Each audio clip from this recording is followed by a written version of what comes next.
पेटीएलएफ जी election जे process खे मुकमल करण जे लाइ इंडस्ट्रीज़ डिपार्टमेंट खे high court Sukkur circuit bench हिकिड़ो हुकुम ॾिनो त जेका मुमताज़ शाह वारी इलेक्शन कमीशन आहे उहा बि ख़तमु ऐं हाजी मोहम्मद अशरफ दुरई वारी बि इलेक्शन कमीशन ख़तमु ऐं पेटीएलएफ जे टिनि स्टेक होल्डर्स मोहतरम साईं गुलाम रसूल बार साहब साबिक़ सदर पेटीएलएफ सिंध ऐं जो नियाज़मत सिकंदर जतोई साबिक़ सदर पेटीएलएफ सिंध हिननि टिनी खां टे नाला वठी करे इलेक्शन मॉनिटरिंग ऐं इलेक्शन कमीशन जो वजूद पंहिंजो क़ाइमु करे ऐं उहा मुक़ररु करे इलेक्शन जो प्रोसेस कयो वञे ऐं जंहिंजे लाइ जेको monitoring industries department Ghulam Rasool महर खे साहब खे ऐं मूंखे स्टेक होल्डर जी हैसियत में असांखे लेटर ॾेई घुरायो ऐं हिकु मीटिंग ते साईं गुलाम रसूल साहिबु न पहुतो ॿी मीटिंग ते साईं हुते पहुतो साईं बि नाला ॾिना मां बि नाला ॾिना इलेक्शन कमीशन असांजी वजूद में आई जंहिंजो चेयरमैन असांजो गाज़ी खान जमाली साहिबु हुयो ऐं सीनियर वाइस चेयरमैन साईं मंसूर अहमद चांडियो साहिबु सेक्रेटरी सैयद मुमताज़ शाह ऐं मेंबर जेको आहे सो अरबा फयार साहिबु ऐं पंहिंजो गुलाम मुर्तज़ा भंगवार साहिबु हुयो उहो इलेक्शन प्रोसेस जेको आहे सो असांजो हले पियो ऐं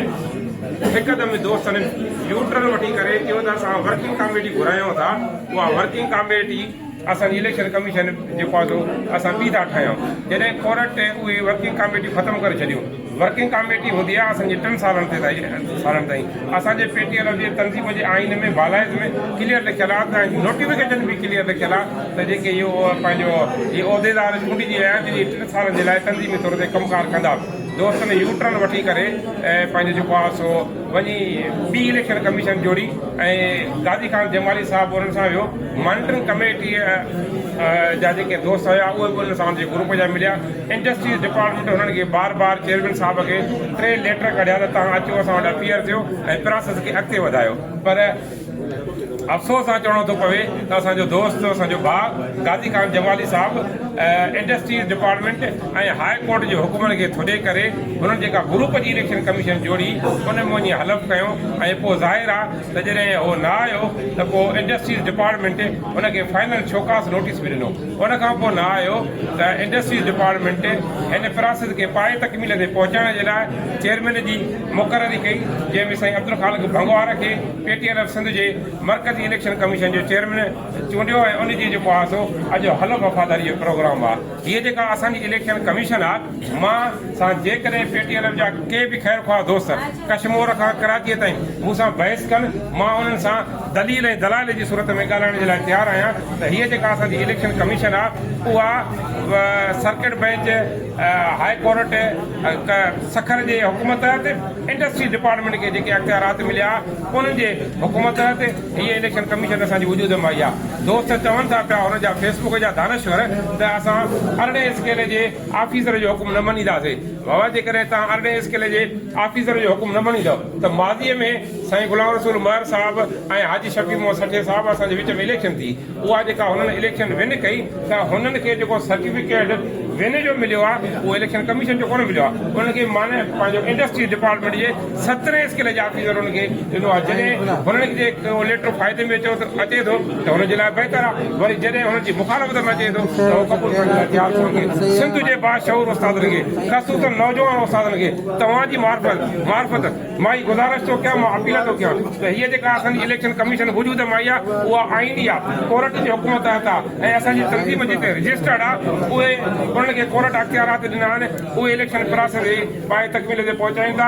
दोस्तनि खे अपील थो कयां त वधि में वधि हिन आईनी इलेक्शन कमीशन में हिसो वठनि नौजवान उस्तादनि खे अपील थो कयां जेके नौजवान उस्ताद असांजा 2001 खां पोइ अपॉइंटमेंट आहिनि 2006 जा अपॉइंटमेंट आहिनि 2008 जा अपॉइंटमेंट आहिनि 2011 जा अपॉइंटमेंट आहिनि 2018 जा अपॉइंटमेंट आहिनि ऐं जेके असांजा रिसेंटली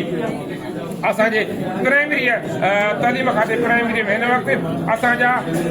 55 ऐं 60 हज़ार जे लॻभॻि नौजवान उस्ताद अपॉइंटमेंट थी चुका आहिनि जेके पहिरें फेस जा 2022 जा उस्ताद अपॉइंटमेंट आहिनि उन्हनि खे असांजो आइन इजाज़त थो ॾिए त उहे असांजा उहिदेदार थी सघंदा उन्हनि खे गुज़ारिश थो कयां त तव्हां ई नौजवान उस्ताद असांजी तंज़ीम जो सरमायो आहियो वधि में वधि जेको आहे सो हिन आइनी इलेक्शन कमीशन में हिसो वठी करे तव्हां भरपूर नमूने सां किरदारु अदा कयो वाघूं वरी बि तव्हां नौजवाननि खे संभालणियूं आहिनि। हीअ जेका असांजी इलेक्शन आहे इहा असांजी इलेक्शन कोर्ट जे हुकुम ते इंडस्ट्रीज डिपार्टमेंट खे मिलियल अख़्तियार अंदरि आईनी ऐं कानूनी असांजी इलेक्शन आहे। हूअ जेका आहे इलेक्शन उहा हिकिड़ी फर्द जे कॾ दोस्त फर्द परस्तीअ जे कॾ लॻनि था। जेके चवनि था त तंज़ीम असांजी माउ आहे त उहे जेके कढ लॻनि त उहे तंज़ीम जे कढ लॻनि, हिकु फर्द परस्तीअ जे कढ लॻी करे गुरूबंदीअ जो शिकार था थियनि। उन्हनि दोस्तनि खे गुज़ारिश थो कयां त दोस्तो वरी बि सभु अनाऊं छॾे करे अचो। जेका Sain Abdul Khaliq Bhangwar chairman election commission Sindh ऐं वाइस चेयरमैन साईं मंज़ूर अहमद चांडियो,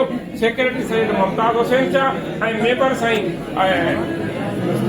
याद हुसैन जरवाणी साहब ऐं उन्हनि सां गॾु जेका मॉनिटरिंग इलेक्शन कमीशन आहे जंहिंमें साईं गुलाम सरोवर मंगी साहब, साईं शाहिद हुसैन मोहम्मदी साहब, साईं बदरुद्दीन शाह, उहे जेके दोस्त आहिनि इन्हनि जी जेका इलेक्शन आहे उहा कानून ऐं आइन मुताबिक़ आहे। इन में भरपूर नमूने सां हिसो वठी हीअ जेका तंज़ीम पंहिंजी माउ आहे उनखे वधीक मज़बूत कयो। मुंहिंजी सिंध जे नौजवान उस्तादनि खे वरी बि गुज़ारिश आहे त भरपूर नमूने सां अब्दुल ख़ालिक भंगवार साहब जी इलेक्शन